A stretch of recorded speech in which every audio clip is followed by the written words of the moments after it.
Assalamualaikum warahmatullahi wabarakatuh. Pada kesempatan kali ini, kami bermaksud untuk menjelaskan mengenai kiat menghadapi burnout pada pegawai yang akan ditujukan khususnya kepada seluruh pegawai di Balai Pemasyarakatan kelas 1 Malang. Sebelumnya, izinkan kami untuk memperkenalkan diri terlebih dahulu. Video ini disusun oleh kelompok kami yang beranggotakan Rania Feraihan, Aksya Ade Fahmi, Dimas Iza Beni Irianto, dan Alia Salsabila. Sebelum video ini dimulai, kami ingin meminta tolong Bapak dan Ibu untuk dapat mengisi link yang ada pada layar. Apabila sudah, Bapak dan Ibu dapat untuk melanjutkan menyimak video yang akan kami sampaikan. Terima kasih. Pada video hari ini, kami akan membahas mengenai penerapan teknik mindfulness, pengadaan program magang, dan modifikasi working place. Semoga pada video yang akan kami sampaikan dapat membantu Bapak dan Ibu pegawai Balai Permasyarakatan kelas 1 Malang dalam menjalani pekerjaan yang dimiliki. Untuk intervensi yang pertama yang akan kami sampaikan yaitu mengenai mindfulness dalam menghadapi burnout pada pegawai. Oke, selanjutnya kita mulai masuk ke dalam pembahasan burnout. Kita awali dengan apa sih itu burnout? Burnout adalah kondisi di mana seseorang kehilangan energi fisik maupun psikis dalam melakukan sebuah pekerjaan yang disebabkan oleh kelelahan dan stres kerja berkelanjutan. Burnout ini terjadi ketika seseorang yang menerima beban kerja cukup tinggi dalam waktu yang cukup lama dan ia mengalami kelelahan yang berlebih dan tidak segera ditangani. Hal tersebut akan mengakibatkan seseorang mengalami kelelahan, baik kelelahan fisik maupun kelelahan mental yang berujung pada burnout. Nah, apa persamaannya dengan stres kerja? Memang stres kerja bukanlah fenomena yang baru terjadi. Namun, stres kerja yang berkepanjangan dan berkelanjutan dapat memicu terjadinya burnout ini. Nah, burnout sendiri tidak hanya berdampak kepada performa kerja dari seorang pegawai atau seorang pekerja, tetapi juga berdampak kepada manajemen kerja keseluruhan, terutama dalam bidang pelayanan. Apabila seorang pekerja yang memiliki tanggung jawab untuk melayani masyarakat, memberikan pelayanan yang prima, namun ia terkena burnout, maka pelayanan yang diberikan pun tidak akan maksimal dan cenderung akan degradasi. Selanjutnya kita masuk ke dalam penyebab burnout. Secara umum, penyebab burnout meliputi segala hal yang menjadi stresor dalam lingkungan kerja. Namun, berikut kami akan menyimpulkan beberapa hal yang sering memicu terjadinya burnout. Yang pertama ialah tidak mampu mengontrol diri terhadap pekerjaan yang diberikan. Memang sebagai seorang pekerja memiliki tanggung jawab terhadap segala jenis pekerjaan yang diwajibkan kepadanya. Namun apabila seseorang tidak mampu untuk mengontrol diri untuk mengemban tugas yang diberikan, hal tersebut dapat memicu terjadinya work overload atau tugas berlebih yang memicu juga terjadinya stres dan burnout. Yang kedua ialah ketidakjelasan tugas atau pekerjaan yang diberikan. Hal ini terjadi ketika seseorang yang diberi tugas oleh atasannya namun ia tidak begitu paham tentang apa yang harus dia kerjakan atau bagaimana dia mengerjakan dan alur dan lain sebagainya. Hal tersebut akan mengakibatkan kebingungan dan yang berujung pada stres dan kebingungan dan burnout. Yang ketiga adalah dinamika tempat kerja yang buruk. Dinamika tempat kerja yang buruk meliputi tentang birokrasi, alur pelayanan, dan segala hal yang berkaitan dengan alur kerja di tempat kerja tersebut. Selanjutnya adalah ketidakseimbangan kehidupan kerja dan kehidupan pribadi atau work-life balance. Secara sederhana, untuk mencapai kesejahteraan psikologis, seseorang harus menyeimbangkan antara kehidupan kerja dia dan kehidupan pribadi dia. Kapan seseorang harus bekerja, kapan seseorang harus beristirahat. Kapan seseorang harus mengadakan rapat, kapan seseorang harus berlibur bersama keluarga. Hal inilah yang memberikan kedamaian dan ketenangan kepada seorang pekerja. Apabila seseorang terlalu berlebih dalam bekerja namun kurang dalam menjalani kehidupan pribadinya, tentu akan menimbulkan berbagai stres kerja. Yang kelima ialah pekerjaan yang monoton.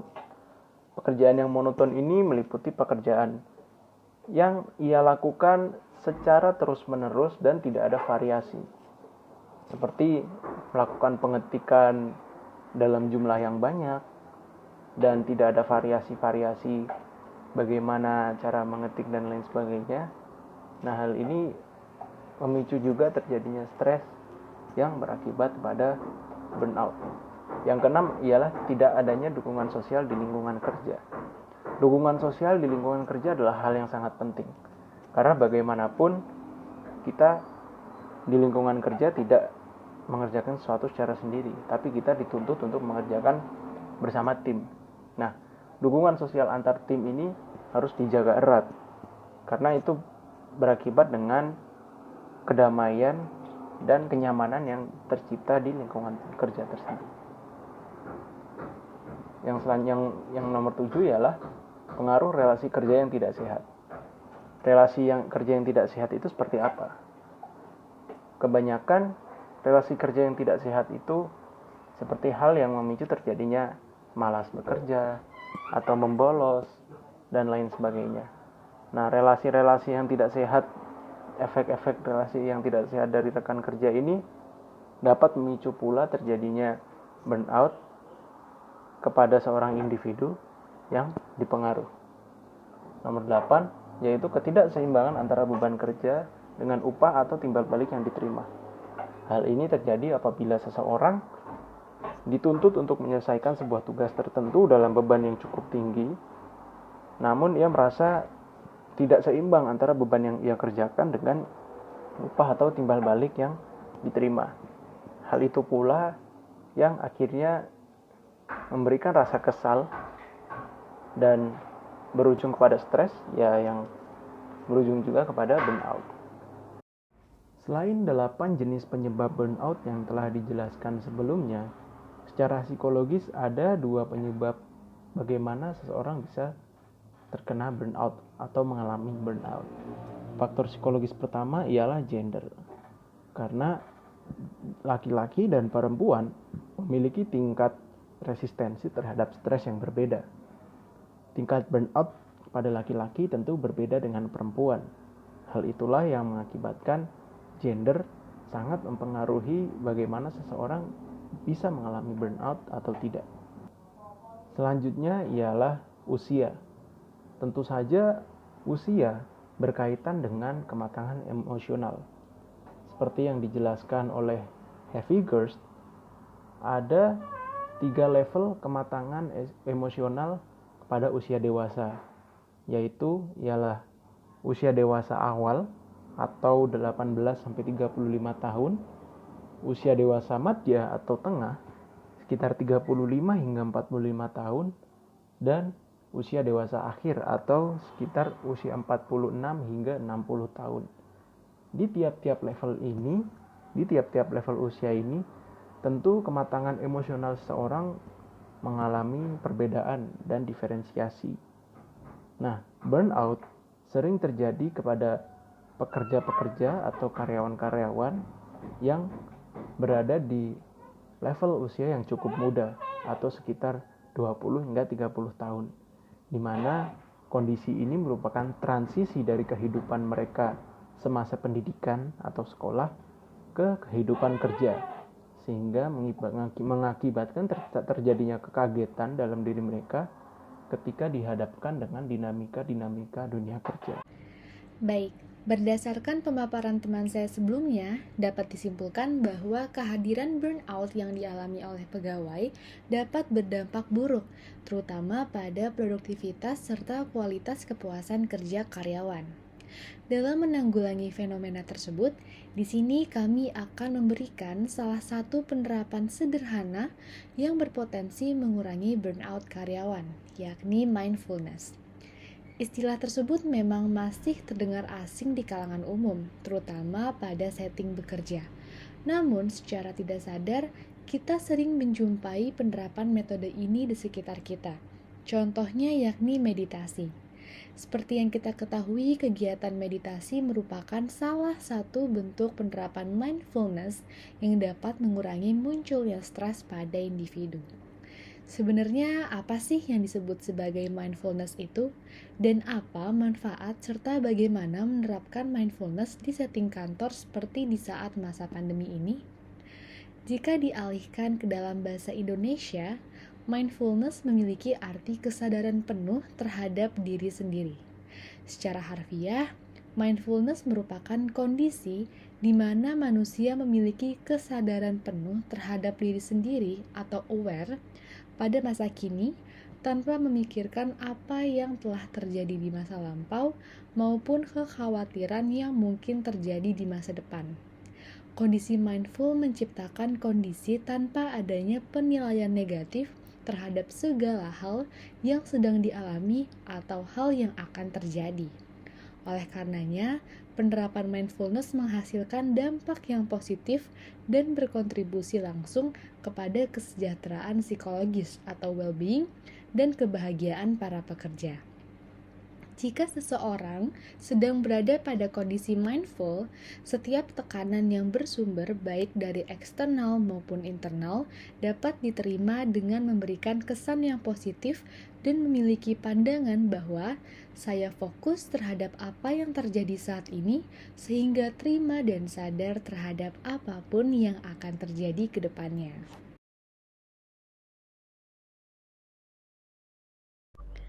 Jika kita perdalam mindfulness, kita mampu berada pada kondisi penuh perhatian. Terdapat banyak sekali manfaat yang signifikan.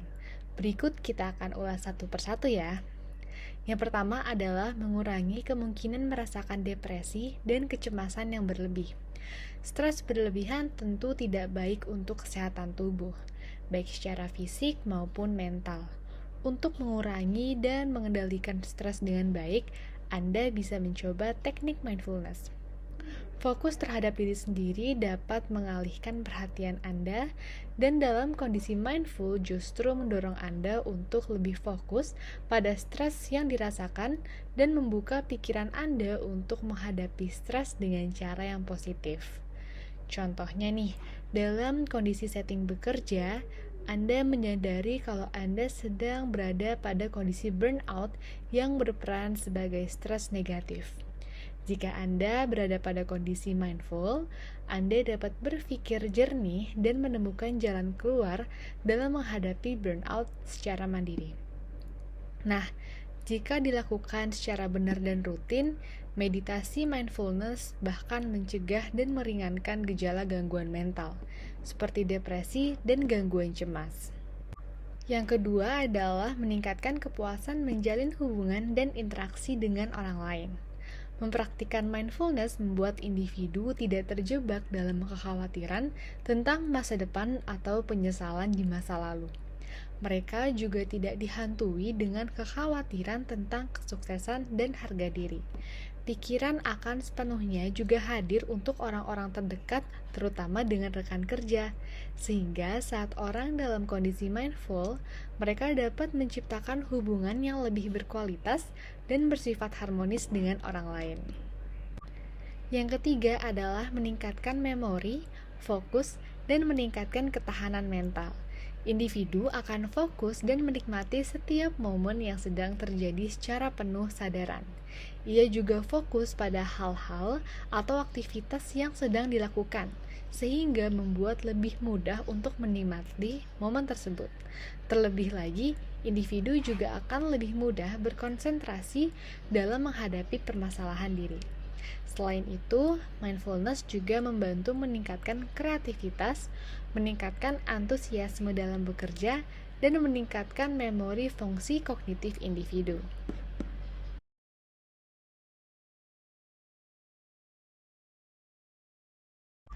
Selanjutnya, hampir sama seperti uraian sebelumnya, keadaan fokus penuh mindfulness berperan dalam mengurangi rasa menyalahkan diri sendiri dan orang lain secara terus-menerus, sehingga individu mampu mengontrol dan memanajemen emosi karena perasaan-perasaan negatif akan direduksi dengan kondisi penuh ketenangan dan rasa syukur. Maka dari itu, tingkat akhir dari mindfulness tersebut adalah individu dapat menerima diri sendiri, sehingga mampu mencintai diri sendiri karena kondisi internal didominasi oleh perasaan bahagia. Akhirnya, dengan kondisi tersebut, individu akan semakin berpotensi untuk menghadapi berbagai hambatan dari eksternal dengan kualitas yang lebih baik lagi.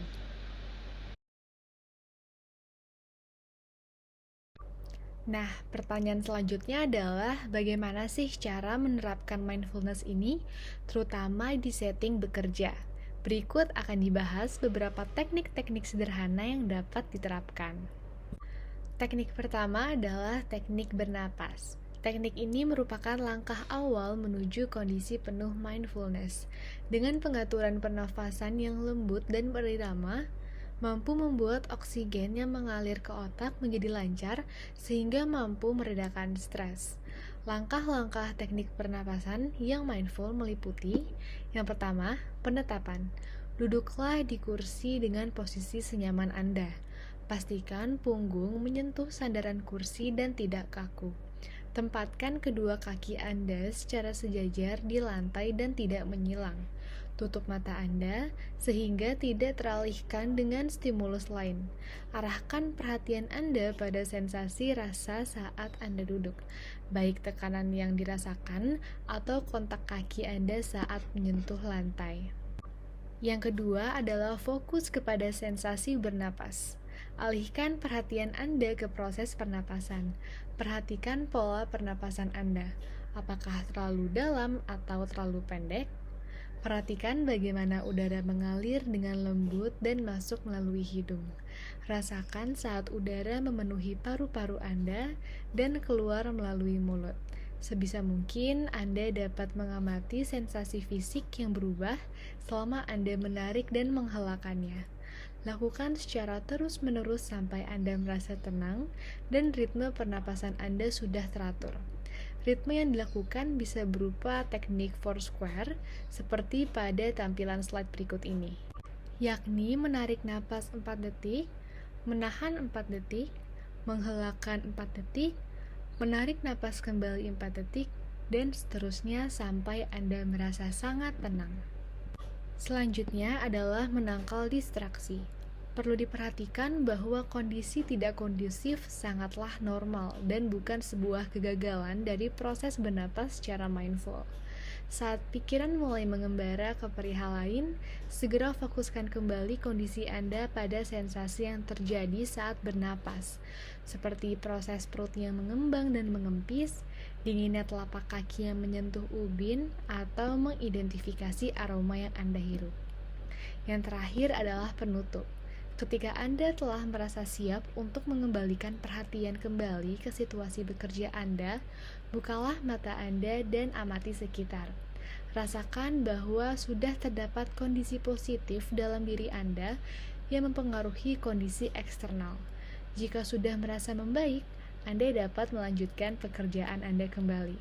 Namun saat ini sudah dalam keadaan penuh perhatian atau dalam kondisi mindfulness. Selanjutnya adalah mindful eating atau makan dan minum penuh perhatian. Mindful eating secara sederhana dapat meliputi kegiatan berikut, yaitu makan atau minum tanpa tergesa-gesa dan tidak terdistrak dengan kegiatan lain, terutama perihal pekerjaan. Selanjutnya melibatkan indera Anda dengan mengamati warna, aroma, tekstur, suara, rasa dari sajian yang dikonsumsi. Lalu menghargai apapun makanan yang hendak kita konsumsi dan mengkonsumsi makanan yang sehat. Contoh penerapan di setting bekerja dapat seperti pada tampilan slide berikut ini. Misalnya, pada jam makan siang, siapkan waktu setidaknya 20 menit untuk makan.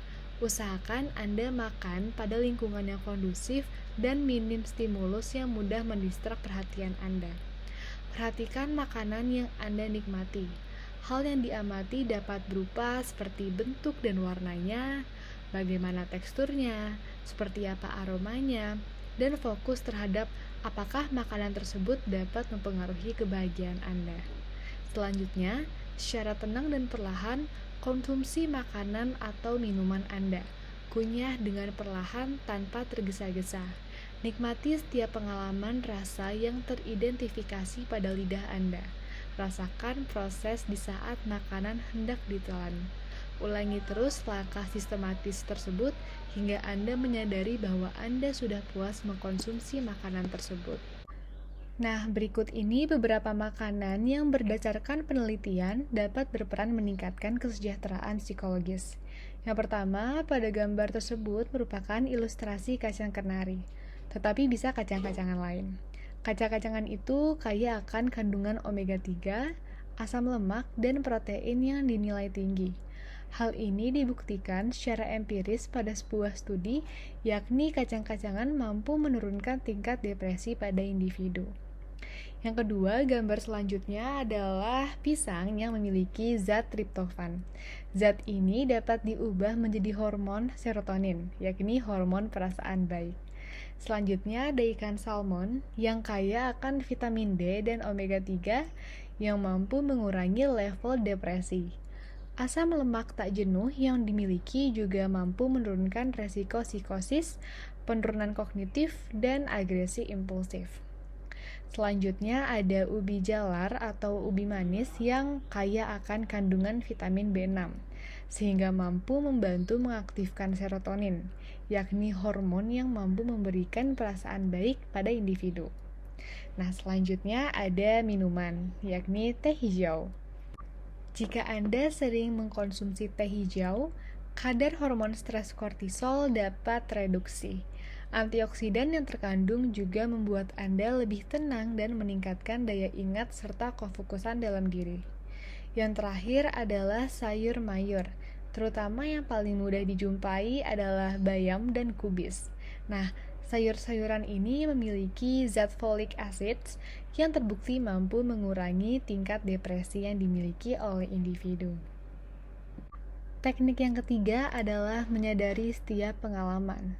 Menciptakan rekam jejak perasaan terhadap diri sendiri dapat bermanfaat untuk mengenali emosi diri lebih dalam lagi. Sehingga di kemudian hari, kita akan tahu apa yang harus dilakukan jika perasaan atau peristiwa tersebut muncul. Hal ini dikarenakan kita memiliki pengalaman yang serupa sebelumnya. Pada studi dijelaskan adalah menyadari peristiwa dalam hidup yang melibatkan tubuh, hati, dan pikiran bukan hanya membantu kita untuk lebih sadar terhadap memori, namun juga membantu tubuh kita untuk bereaksi menghadapi situasi tersebut secara otomatis. Untuk meningkatkan kesadaran penuh terhadap diri, Anda dapat memberikan perhatian terhadap momen terkecil apapun di kehidupan, baik hal tersebut menyenangkan ataupun tidak menyenangkan. Catat secara detail apa yang sebenarnya terjadi pada saat tersebut, dengan perhatian khusus kepada perasaan, pikiran, dan sensasi fisik selama peristiwa tersebut berlangsung. Nah, salah satu upayanya adalah Anda dapat melakukan rekam pengalaman dengan penerapan mindfulness dengan merancang jurnal mingguan sederhana seperti contoh pada slide ini. Di sini contohnya perasaan yang menyenangkan ya. Anda juga dapat merancang jurnal perasaan tidak menyenangkan juga. Jadi bukan hanya emosi positif, namun juga Anda dapat aware dengan emosi negatif yang dirasakan. Untuk template ini, Anda dapat akses melalui modul. Dan yang terakhir adalah melakukan rawat diri atau self-care. Berikut merupakan pemaparan manfaat dari merawat diri sendiri. Karena secara tidak sadar, seringkali kita terlalu sibuk menghabiskan waktu dengan bekerja dan kegiatan lainnya yang berdampak pengurasan energi dalam tubuh kita, sehingga kita lalai dalam merawat diri sendiri. Nah, berikut merupakan self-care dalam durasi yang singkat yang dapat Anda praktikan. Untuk kegiatan yang paling sesuai dengan setting bekerja, dapat meliputi meminum air yang banyak, mengkonsumsi cemilan atau makanan kesukaan Anda, mendengarkan musik atau video pada YouTube, atau sebenarnya Anda dapat melakukan power nap, yaitu istirahat sejenak pada jam istirahat di siang hari. Sedangkan jika Anda berada di rumah, tips merawat diri dari hal yang paling sederhana, meliputi yang pertama, Jadikan kamar tidur Anda sebagai tempat yang paling nyaman untuk beristirahat setelah melewati lelahnya aktivitas, seperti mematikan lampu, menghidupkan wangian atau aromaterapi, spray yang tertata rapi, dan terhindar dari stimulus lain yang mengganggu. Selanjutnya, Anda bisa melakukan olahraga lain seperti berjalan, yoga di rumah, atau melakukan gerakan yang mampu membakar cukup kalori. Olahraga juga mampu merangsang produksi hormon endorfin yang membantu mengaktifkan bagian otak yang berkaitan dengan kemampuan menyelesaikan masalah dan perasaan tenang. Yang terakhir dan yang paling utama adalah mengadakan me time dengan melakukan aktivitas kesukaan Anda seperti menonton film, membaca buku, memasak, bercocok tanam, atau membersihkan rumah. Menghabiskan waktu dengan diri sendiri mampu memberikan kesempatan kepada otak kita untuk beristirahat, menjernihkan pikiran, dan mengurangi stres. Berikut beberapa teknik yang dapat Anda terapkan. Selengkapnya bisa Anda baca lebih dalam lagi pada modul intervensi psikologi yang telah kami publikasikan khusus untuk instansi Bapas Malang. Nah, pada slide ini kami sajikan salah satu alternatif yang tim kami tawarkan, yakni mengadakan webinar atau workshop khusus untuk mendalami mindfulness. Anda dapat mengajukan kepada HIMSI sebagai partner yang mampu memfasilitasi webinar, namun jika diberikan kesempatan, kami dapat memberikan bantuan dengan mengadakan pembicara yang ahli di bidang mindfulness. Pada tampilan slide tersebut, kami telah merancang rundown beserta tema dan durasi ideal yang dapat direalisasikan menggunakan materi serta teori mindfulness yang telah dijabarkan melalui modul. Kami juga dapat menawarkan referensi buku atau sumber lain yang relevan dengan topik mindfulness untuk mendalami pemahaman mengenai penerapan mindfulness dalam menanggapi burnout saat bekerja. Selain itu, terdapat pula sesi tanya-jawab dan diakhiri oleh pengisian post-test yang telah dipersiapkan untuk mengidentifikasi seberapa dalam pemahaman peserta webinar atau workshop terkait penjelasan mindfulness yang telah dijelaskan. Selanjutnya kita masuk kepada analisis SWOT dari penerapan teknik mindfulness ini. Yang pertama adalah faktor internal, meliputi strength dan weakness. Dalam sisi strength, yang pertama, modul pelatihan yang kami buat ini mudah diaplikasikan. Karena pada dasarnya modul pelatihan yang kami buat ini adalah modul pelatihan teknik dan psikoedukasi.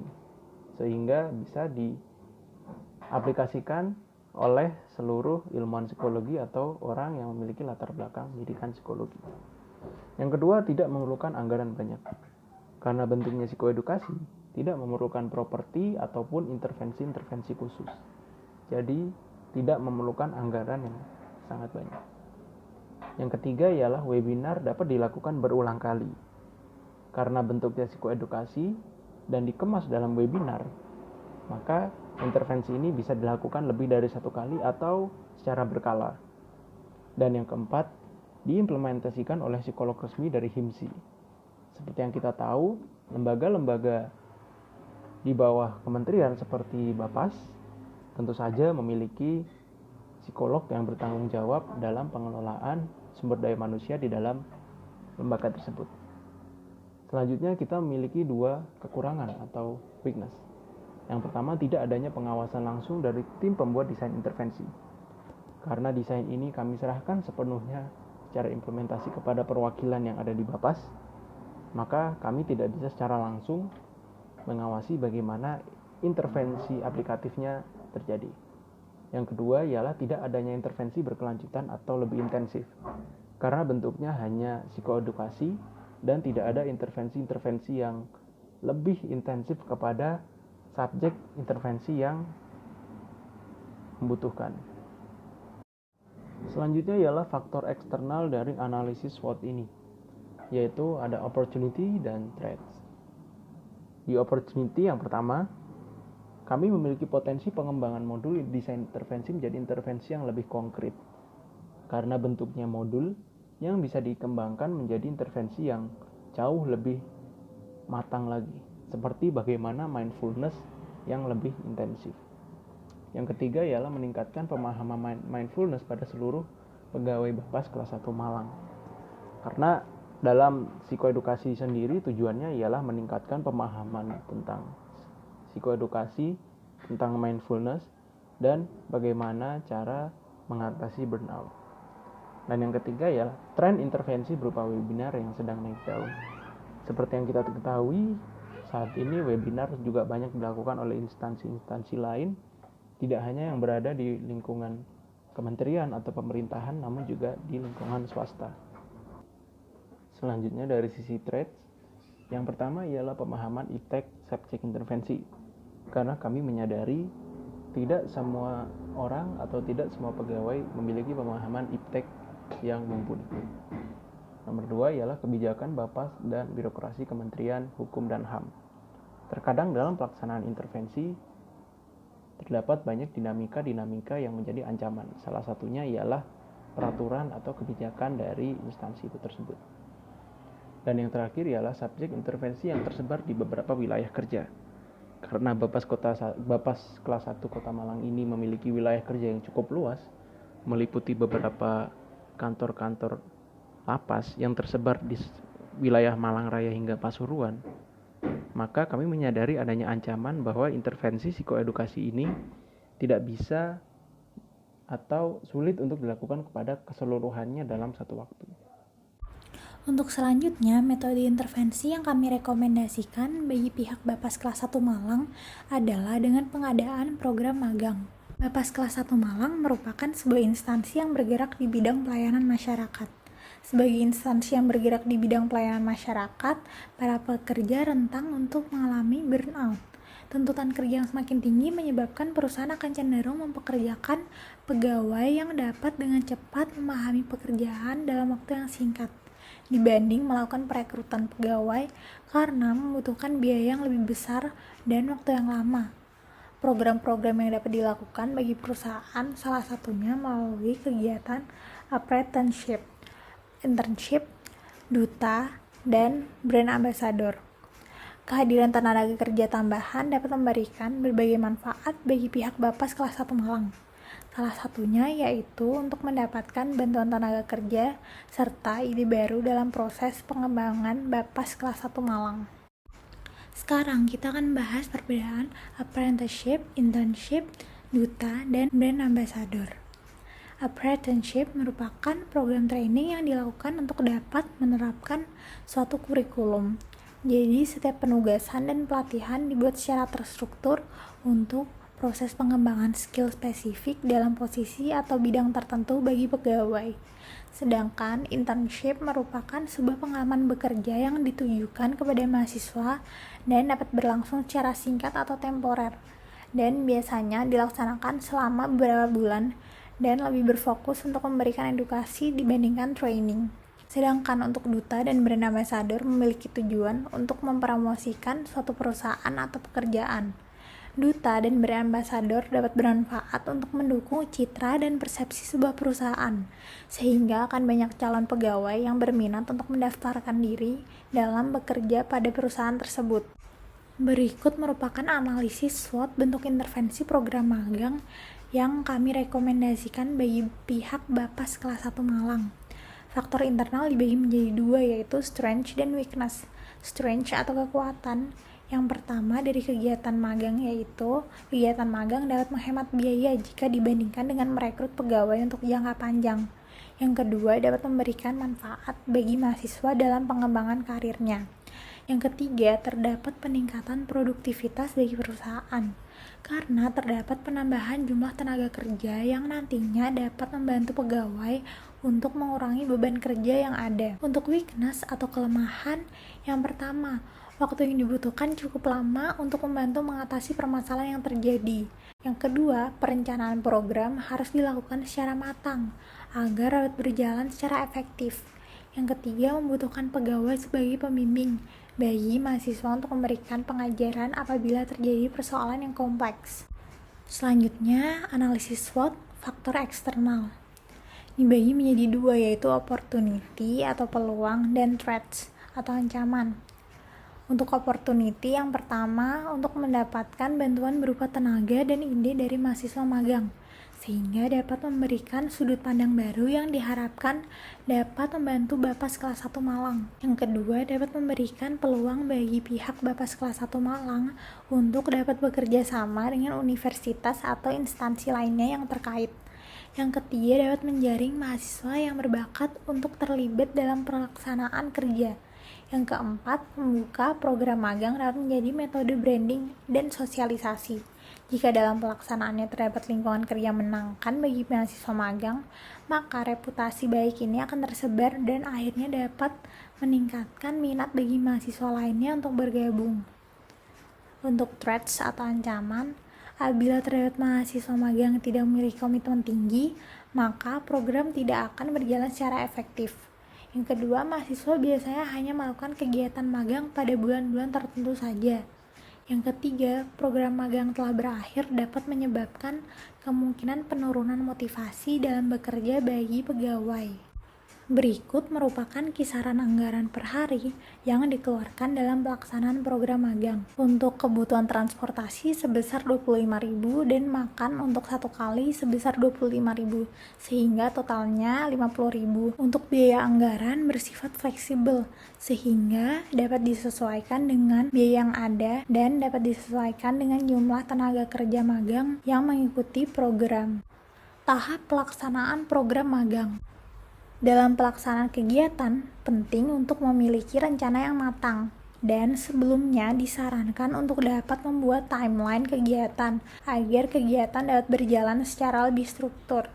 Dalam proses kegiatan, diharapkan pihak Bapas kelas 1 Malang untuk membuat data mengenai susunan pekerjaan yang dapat dibantu oleh pegawai magang. Pembuatan jurnal kegiatan bagi pegawai magang juga dapat membantu untuk mengetahui daftar pekerjaan apa saja yang telah terselesaikan. Dalam proses pelaksanaan program magang memiliki tujuan untuk memberikan peningkatan produktivitas bagi pihak Bapas kelas 1 Malang. Untuk durasi pelaksanaannya 1 hingga 6 bulan. Hal ini tergantung dengan durasi yang dimiliki oleh mahasiswa magang. Dan untuk tempatnya yaitu berada di kantor Bapas kelas 1 Malang dengan persyaratan yaitu mahasiswa atau mahasiswi berusia di atas 18 tahun, memiliki keterampilan komunikasi yang baik, dan memiliki minat dalam bidang pelayanan masyarakat. Berikut merupakan contoh timeline pelaksanaan program magang selama 1 bulan.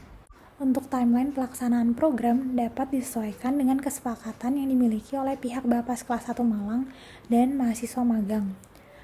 Untuk aktivitas atau kegiatan juga dapat disesuaikan dengan beban kerja yang ada dan diharapkan dapat mengatasi permasalahan terkait dengan burnout. Berikut adalah contoh laporan mingguan yang nantinya dapat dikerjakan oleh pegawai pihak Bapas kelas 1 Malang dan pegawai magang. Di sisi kiri merupakan contoh laporan mingguan bagi pihak Bapas kelas 1 Malang yang memiliki fungsi untuk mengetahui pekerjaan apa saja yang dimiliki oleh pegawai dan nantinya dapat diserahkan kepada pegawai magang. Sedangkan di sisi kanan yaitu laporan mingguan yang dapat diisi oleh pegawai magang dan nantinya dapat dilaporkan kepada pembimbing terkait. Lalu selanjutnya untuk metode intervensi untuk mengurangi burnout pada karyawan yang bisa digunakan yaitu modifikasi working place. Modifikasi working place akan dilakukan dengan membuat co-working space. Co-working space dipahami sebagai sebuah ruangan yang terdapat beberapa pekerja yang dapat bekerja dalam suatu area secara bersamaan, baik dalam ruang privat maupun ruang kerja yang terbuka. Selain dilengkapi dengan fasilitas kerja, working space juga membuat para penggunanya dapat saling berinteraksi dan melakukan pertukaran pikiran. Sebenarnya banyak aktivitas yang dapat dilakukan oleh para karyawan yang mendapatkan fasilitas coworking space nantinya, mulai dari aktivitas yang dilakukan secara individu, lalu secara grup, dan juga yang lainnya. Selain itu, dengan adanya coworking space ini juga membuat kebutuhan fisik dan psikologis dari karyawan dapat terpenuhi, seperti yang bisa dilihat pada gambar yang tertera, misalnya physical needs-nya ada space, light and view, ventilation, temperatur, acoustics, furniture, dan lain sebagainya macamnya. Lalu juga psychological needs-nya ada banyak, ada interaction, proximity, stimulation, peace, privacy, confidential, security, intentionality, dan sebagainya macamnya. Kelompok kami sudah melakukan research untuk beberapa model tata working place yang efektif. Untuk tata working place yang efektif digunakan pada BAPAS kelas 1 Malang yaitu model aktivitas interactive group teams dan digabungkan dengan model modern boundaryless working space. Model interactive group teams merupakan model susunan letak tempat kerja yang pas jika digunakan pada BAPAS kelas 1 Malang. Letak tempat duduk disesuaikan berdasarkan departemennya masing-masing. Jadi nantinya apabila suatu departemen membutuhkan kerja secara grup dapat dikerjakan dengan mudah karena sudah terhubung secara langsung. Seperti yang dilihat pada layar Anda, jika dilihat, itu terdapat contoh model interactive group teams dengan posisi yang berwarna hijau itu terdapat di tengah ruangan untuk memudahkan para pekerja jika membutuhkan rehat sejenak karena nantinya di sana akan terdapat coffee point. Lalu selanjutnya untuk tempat yang berwarna biru tua yang berada di bagian bawah itu merupakan tempat administrasi untuk mendukung kegiatan perkantoran. Misalnya nantinya disediakan tempat printing, fax, dan lain sebagainya macamnya. Lalu untuk yang berwarna biru muda akan ada di atas ruangan yaitu group filling untuk acara tertentu. Jadi misalnya apabila kantor membutuhkan kegiatan khusus, tidak usah mengeluarkan biaya lagi mengadakan acara di luar kantor dengan mencari space yang cukup untuk karyawan karena sudah ada space sendiri untuk mengadakan kegiatan di dalam kantor. Lalu selanjutnya untuk model modern boundaryless membuat ruang kerja terbuka tanpa adanya batasan. Hal ini untuk mempermudah karyawan berdiskusi dengan rekan kerjanya dan mengurangi tingkat kejenuhan karena dapat melihat secara 360 derajat pada seluruh ruangan dengan bangku yang bisa diputar. Berikut merupakan contoh gambar dari model modern boundaryless coworking space. Berikut merupakan analisis SWOT bentuk intervensi menggunakan modifikasi working place. Untuk strength-nya sendiri yaitu membantu mengurangi burnout pada karyawan, lalu efisien waktu dan tempat karena berada dalam satu ruangan saja, inovasi baru sehingga membuat karyawan lebih nyaman dalam mengerjakan pekerjaannya. Lalu selanjutnya untuk weakness-nya yaitu biaya yang mahal. Nantinya akan dipaparkan rancangan anggaran biaya dalam memodifikasi working place ini, lalu tidak terdapat jaminan meningkatkan kinerja karyawan dengan biaya yang mahal tersebut. Selanjutnya untuk opportunity dengan menggunakan modifikasi working place yaitu dapat menjadi contoh karena di Malang sendiri masih belum banyak nih tempat kerja yang menggunakan konsep ini dan juga tidak perlu sering mengadakan kegiatan di luar kantor. Selanjutnya untuk threat-nya sendiri itu karena saat ini adanya pandemi COVID-19 sehingga adanya sistem WFH dan juga WFO sehingga menyebabkan tidak banyak karyawan yang bertugas secara langsung di kantor. Berikut ini merupakan kisaran anggaran biaya untuk menggunakan jenis intervensi modifikasi working place. Untuk kisaran anggarannya sendiri yaitu yang pertama itu untuk meja kantor extension untuk 2 orang karyawan dengan harga 1,4 juta setiap mejanya. Lalu dibutuhkan sebanyak 17 item dan jika ditotalkan sebanyak 23.800.000. Lalu selanjutnya ada kursi kantor dengan harga 250.000 per item dikali untuk 34 dengan total harga 8.500.000 rupiah. Selanjutnya yaitu meja bundar yang nantinya bisa sebagai coffee point dengan harga sebanyak 2 juta per unitnya. Lalu jika ditotal-totalkan, kisaran anggaran biaya yang dibutuhkan untuk membangun coworking space ini sendiri sebanyak 34.300.000 rupiah. Untuk gambaran kegiatan yang dapat dilakukan pada coworking space ini sendiri yaitu jika dilihat karyawan tetap dapat bekerja secara fokus. Lalu selanjutnya untuk coffee point-nya karyawan dapat rehat sejenak misalnya 5 menit untuk membuat kopi dan juga untuk bercengkrama dengan teman kantor supaya mengurangi tingkat kejenuhan. Dan selanjutnya yang nantinya akan menjadi group filling, tempat untuk group filling pada kegiatan tertentu dapat dimanfaatkan misalnya untuk acara seperti bonding dan lain sebagainya macamnya. Dan pada akhirnya kita sampai kepada bagian kesimpulan. Upaya untuk menanggulangi terjadinya burnout pada pekerja umumnya memiliki banyak cara. Nah, penerapan mindfulness, pengadaan duta atau staf magang, dan modifikasi workplace menjadi beberapa alternatif sederhana yang dapat diterapkan. Selain tidak membutuhkan banyak anggaran, penerapannya pun bisa dibilang cukup mudah dan tidak menimbulkan risiko-risiko yang berbahaya. Keseluruhan bentuk intervensi ini berguna untuk meningkatkan kesejahteraan psikologi atau psychological well-being kepada pegawai Bapas kelas 1 Kota Malang, serta dapat meringankan beban tugas dan tanggung jawab yang berlebih.